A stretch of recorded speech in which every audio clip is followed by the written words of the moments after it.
ಸಂದರ್ಭದಲ್ಲಿ 1947ರಲ್ಲಿ ಬಂಗಾಳ ಮತ್ತು ಪಂಜಾಬ್ ಪ್ರಾಂತ್ಯದಲ್ಲಿ ಕೋಮು ಗಲಭೆಗಳಾಗ್ತವೆ, ಸಾಮೂಹಿಕ ಹತ್ಯೆಗಳಾಗ್ತವೆ. ಅನೇಕ ಮಹಿಳೆಯರು ಕೂಡ ಏನಪ್ಪಾ ಅಂತಂದ್ರೆ ವ್ಯಾಪಕವಾದ ಲೈಂಗಿಕ ಕಿರುಕುಳಕ್ಕೆ ಒಳಗಾಗ್ತಾರೆ. ಇದನ್ನ ಅವತ್ತೇನಪ್ಪಾ ಅಂದ್ರ ಧರ್ಮದ ಆಧಾರದ ಮೇಲೆ ಏನಪ್ಪಾ ಅಂದ್ರೆ ದೇಶವನ್ನು ವಿಭಜನೆ ಮಾಡ್ತಾರೆ. ಆ ಸಂದರ್ಭದಲ್ಲಿ ತೀವ್ರ ಬಡತನ, ಹಸಿವು, ಸಾಂಕ್ರಾಮಿಕ ರೋಗಗಳು ಇವತ್ತು ದೇಶದಲ್ಲಿ ಏನಪ್ಪಾ ಅಂದ್ರೆ ನೆಲೆ ಊರಿದ್ದು. ಅಂತ ಸಂದರ್ಭದಲ್ಲಿ, ಅಂತ ಕಠಿಣ ಸಂದಿಗ್ಧ ಸಂದರ್ಭದಲ್ಲಿ ದೇಶವನ್ನ ಏನಪ್ಪಾ ಅಂದ್ರ ಬ್ರಿಟಿಷರು ಭಾರತ ಕೈಲಿ ಕೊಟ್ಟು ಹೋಗ್ತಾರೆ.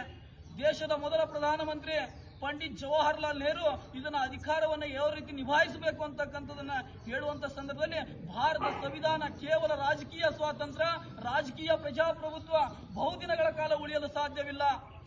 ಅದಕ್ಕೆ ಸಾಮಾಜಿಕವಾಗಿ ಆರ್ಥಿಕವಾದಂತಹ ಪ್ರಜಾಪ್ರಭುತ್ವವನ್ನು ನೆಲೆಯೂರಬೇಕಂತ ತಿಳ್ಕೊಂಡು ಸಂವಿಧಾನವನ್ನ ಸ್ಥಾಪನೆ ಆಗುತ್ತೆ. ನಮ್ಮ ಭಾರತ ಇವತ್ತು ಏನಂತಂದ್ರೆ, ಇವತ್ತು ಭಾರತದಲ್ಲಿ 2021ರ ಜನಗಣತಿಯ ಅನುಗುಣವಾಗಿ 4500 ಜಾತಿಗಳಿದಾವೆ, 25,000ಕ್ಕೂ ಹೆಚ್ಚಿನ ಉಪಜಾತಿಗಳಿದಾವೆ, 22 ಅಧಿಕೃತ ಭಾಷೆಗಳಿದಾವೆ, 19,500ಕ್ಕೂ ಹೆಚ್ಚಿನ ಉಪಭಾಷೆಗಳಿದಾವೆ, 6,65,378 ಗ್ರಾಮಗಳಿದಾವೆ, 806 ಜಿಲ್ಲೆಗಳಿದಾವೆ, 28 ರಾಜ್ಯಗಳಿದಾವೆ, 8 ಕೇಂದ್ರಾಡಳಿತ ಪ್ರದೇಶಗಳಿದಾವೆ, 95 ಕೋಟಿ ಮತದಾರರಿದ್ದಾರೆ, ಲಕ್ಷಾಂತರ ಸರ್ಕಾರಿ ಹುದ್ದೆಗಳಿದಾವೆ. ಇವೆಲ್ಲವೂ ಕೂಡ ಒಂದೇ ಆಡಳಿತ ವ್ಯವಸ್ಥೆಯಲ್ಲಿ ಇದನ್ನು ರಕ್ಷಣೆ ಮಾಡ್ತಾ